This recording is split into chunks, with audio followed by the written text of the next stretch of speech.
मंडळी नमस्कार. मी उत्तम कुमार एबीसी न्यूज मराठीच्या या नव्या कोऱ्या एपिसोडमध्ये आपण सगळ्यांचं मनापासून स्वागत करतो. आज आपण या नव्या कोऱ्या भागामध्ये अशी चर्चा करणार आहोत जे नवं संकट सध्या आपल्या देशावर घोंघावतंय, आपल्या महाराष्ट्रावर घोंघावतंय, आपल्या आजूबाजूला घोंघावतंय. त्यांनी अर्थात घाबरून जाण्याचं फारसं काही कारण नाही, कारण अतिशय तज्ज्ञ मंडळी किंवा बाकी आपला आरोग्य विभाग सतर्कपणे त्याची काळजी घेतो आहे आणि आपल्याला सातत्यानं बजावतो आहे की फारशी धास्ती घेण्याचं कारण नाहीये. तर त्या संकटाचं नाव आहे HMPV. आता मी त्याचं स्पष्टीकरण देत बसत नाही, कारण आपण याच विषयावरती संवाद साधणार आहोत या क्षेत्रातील वैद्यकीय तज्ज्ञ आणि या क्षेत्रातील जाणकार डॉक्टर संजय सोनवणे यांच्यासोबत. डॉक्टर संजय सर, आपलं या एपिसोडमध्ये मनापासून स्वागत करतो. सरचे नमस्कार, आपलं सर्वांचे स्वागत. हा,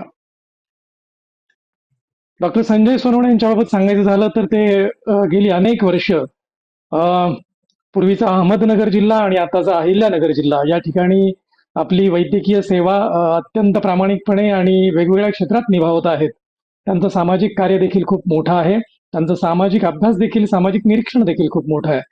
त्यामुळे आपण अधिक वेळ न दवडता सरांना थेट प्रश्न विचारूया.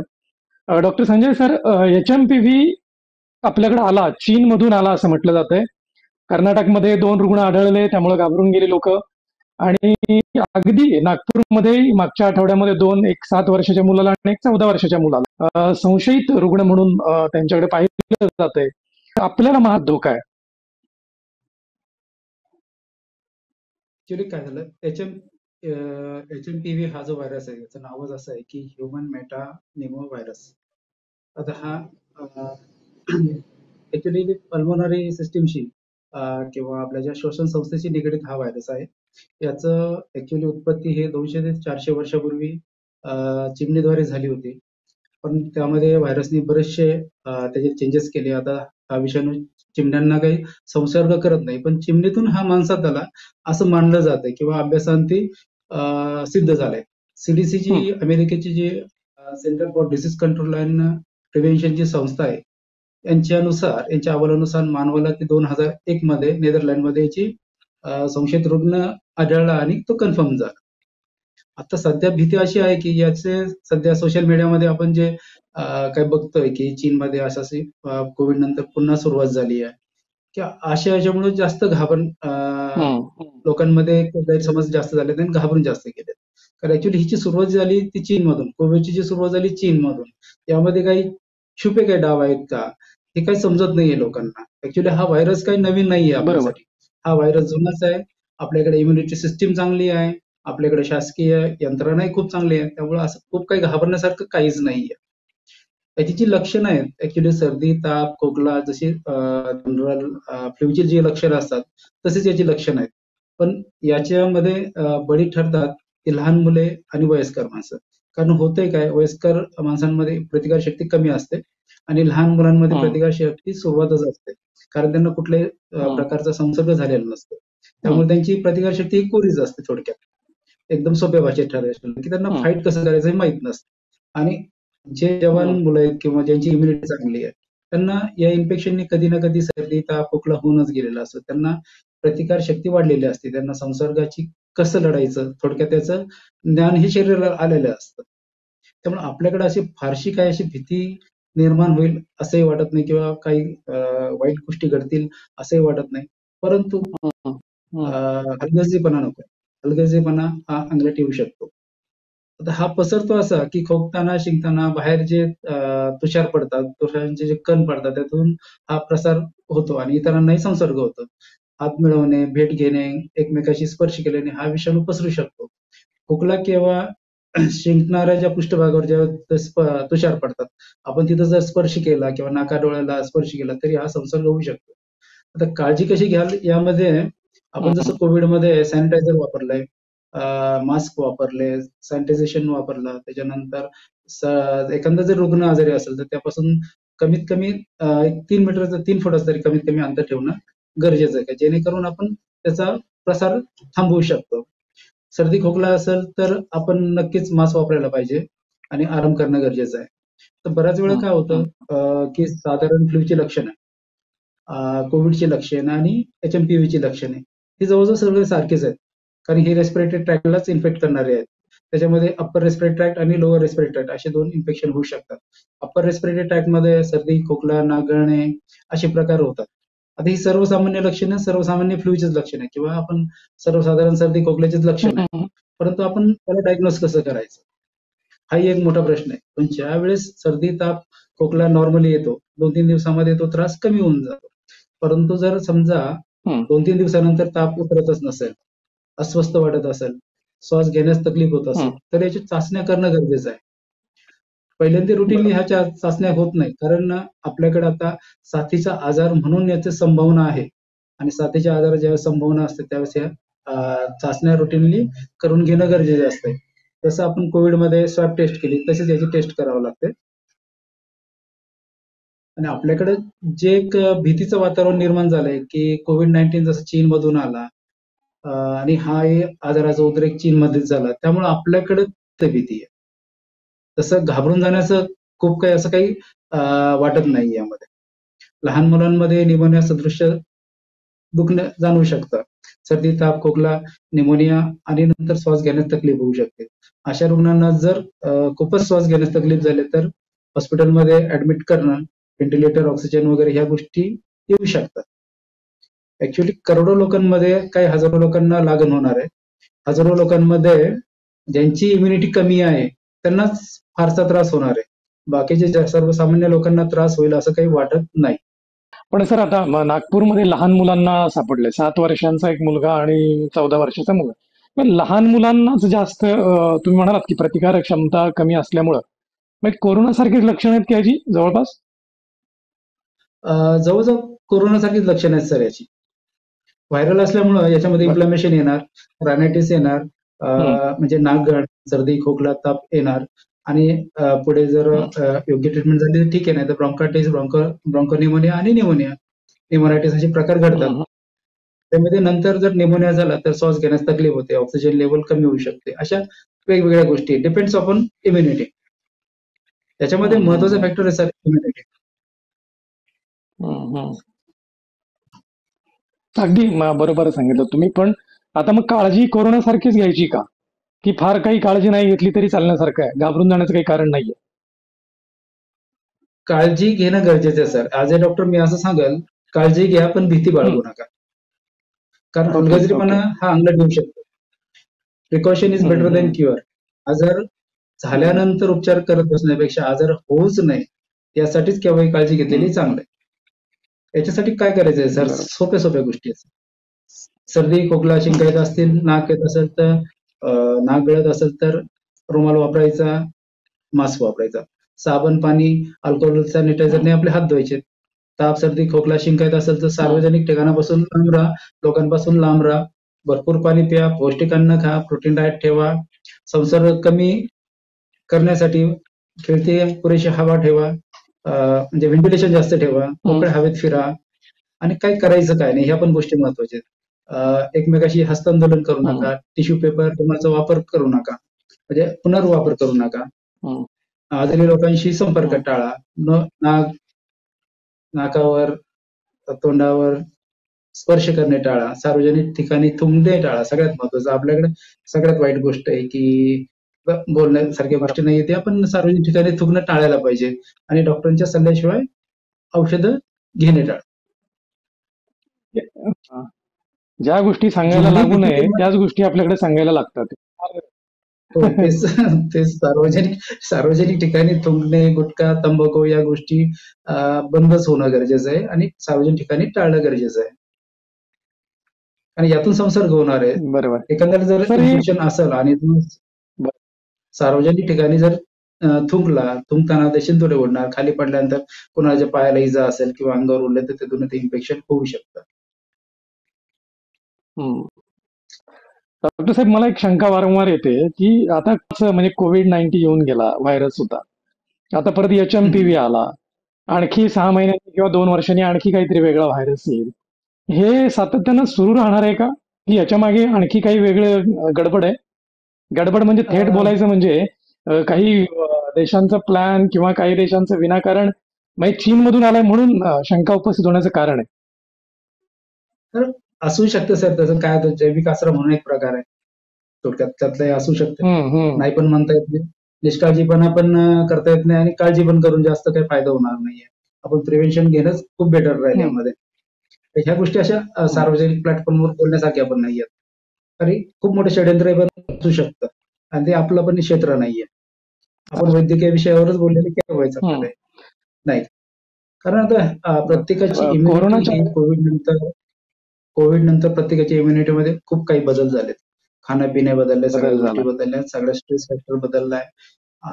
बऱ्याच वेळा स्टेरॉइडचा अतिरेक वापरण्याचे दुष्परिणाम आज आपण भोगतोय थोडक्यात. कारण अशा पेशंटलाही खूप त्रास होणार आहे, ज्यांची इम्युनिटी कमी झालेली आहे, त्यांना इन्फेक्शन होणारच आहे. आणि ऍक्च्युली व्हायरल इन्फेक्शन होतं कोणाला आणि होतं का, हा एक खूप मोठा अभ्यासाचा विषय आहे. ज्याची इम्युनिटी कमी आहे, व्हायरल इन्फेक्शन त्यालाच होणार आहे. इन्फेक्शन तुम्हालाही होणार आहे, करेक्ट. मलाही होणार आहे. पण जर आपली इम्युनिटी बरोबर. चांगली असेल, तर आपल्या इम्युनिटीच्या शरीर प्रवृत्तीनुसार तुमची लक्षणं वेगळी असतील आणि माझी लक्षणं वेगळी असतील. जरी एकाच व्हायरसने इन्फेक्शन केलं तरी लक्षणं वेगळी असतील. का? तर ते इम्युनिटी.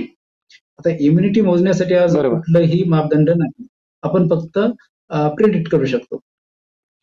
Yes. त्याच्यामध्ये असं कुठलं मापदंड नाही, जसं आपण ताप मोजू शकतो, ब्लड प्रेशर मोजू शकतो, शुगर मोजू शकतो. इम्युनिटी मोजायची कशी, हा एक विषय म्हणजे इम्पॉसिबल आहे. आपण हा फक्त समजू शकतो, त्याला प्रेडिक्ट करू शकतो किंवा जाणू शकतो.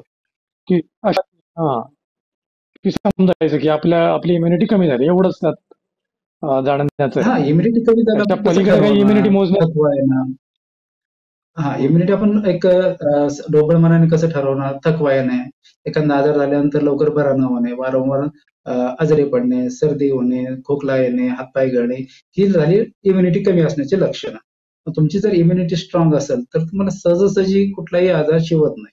शिवत नाही म्हणजे कसं, की तुम्हाला ते इन्फेक्शन होतंय पण त्याची जाणीव होत नाही. आता कोरोनामध्ये बऱ्याच वेळ असं झालं सर. बऱ्याच जणांनी प्रिकॉशन घेऊन सुद्धा कोरोना झाला. आता तुम्ही ते नागपूरचा एक विषय काढला सर. आता 6 महिन्याचं बाळ कुठे गेलं असेल बरं? म्हणजे विचार करण्यासारखी अभ्यासाची गोष्ट आहे ही, का जर हे बाळ जर आयसोलेट आहे, समजा बाजूलाच आहे, तर याला इन्फेक्शन आलं कुठं? इन्फेक्शन तर हवेतच आहे, पण ज्याची इम्युनिटी कमी आहे त्याला हे इन्फेक्शन होतच आहे. आता यामध्ये लाखो लोकांना इन्फेक्शन होऊन जाईल, लाखो लोकांना कळणार पण नाही, हजारो लोक आजारी पडतील, हजारोतले शेकडो लोक मृत्युमुखी पडतील. पण शेकडो लोक मृत्युमुखी कुठले पडतील त्याचाही अभ्यास होणं गरजेचं आहे. ज्यांच्यामध्ये थोडक्यात एड्सचा प्रॉब्लेम आहे, HIV इन्फेक्शन आहे, म्हणजे इम्युनिटी कमी आहे, डायबिटीजचा प्रॉब्लेम आहे, किंवा कॅन्सरशी लढणारे पेशंट आहेत, जीर्ण आजाराशी लढणारे पेशंट आहेत, की जे बेडवर वर्षानुवर्ष झोपून आहेत, पडून आहेत, अशा लोकांची ज्यांची इम्युनिटी कमी आहे, हे यांना याचा त्रास होऊ शकतो. किंवा आता नवजात बालक आहेत, नवजात बालक म्हणजे त्यांनी जग बघितलंच नाही एकदम सोप्या भाषेमध्ये, त्याच्यामुळे इम्युनिटी किंवा इन्फेक्शन होण्याचं कुठलं कारणच नाहीये, त्यांना इम्युनिटीचं इन्फेक्शन कुठलं झालेलंच नाहीये. अशा बालकांना होऊ शकतो. पण आपल्याकडे चान्सेस का कमी आहेत, की आपल्याकडे वातावरण, एक तर आपण उष्ण कटिबंधात राहतो, पहिली गोष्ट. ऊन आपल्याकडे चांगलं आहे, वारा आपल्याकडे चांगला आहे, हवा आपल्याकडे चांगली आहे, शुद्ध ऑक्सिजन भेटतो, त्यामुळे जवळजवळ 90% लोकांची इम्युनिटी खूप चांगली आहे. त्यामुळं ह्या व्हायरसचा खूप काही परिणाम आपल्याकडे होईल असं काही वाटत नाही. पण असंही आपण गाफील राहून उपयोग नाही. आपण काळजी तर घेणं गरजेचंच आहे. इम्युनिटी गाफील राहून मे बी पुढे आपल्याला मोठ्या संकटाशी तोंड द्यावं लागेल. काही होणारच नाही किंवा होतच नाही या भाषेत सुरुवातीला आता कोविडच्या पिरियडमध्ये असंच झालं. काही लोकांनी खूप निग्लिजन्स केलं, की काय होत नाही, साधा सर्दी ताप खोकला आहे, त्याची पण लक्षणं तशीच आहेत. आणि नंतर मग जे काही आसमानी संकट उडवलं, आपण सर्वांना सामना करून केलाच आहे आपण. त्यामुळं पुढे कॉम्प्लिकेशन होण्यापेक्षा आजच आपण त्याची प्रिकॉशन घेऊन आजच ह्याच घडीला ते प्रिव्हेंट करणं किंवा टाळणं, थांबवणं तितकंच गरजेचं आहे. मी तर म्हणतो इव्हन थोड्या दिवसात आपण जसं कोविडचा जो प्रोटोकॉल वापरला, त्या पद्धतीचा प्रोटोकॉल जर वापरला तर हे इथल्या इथंच थांबून जाईल.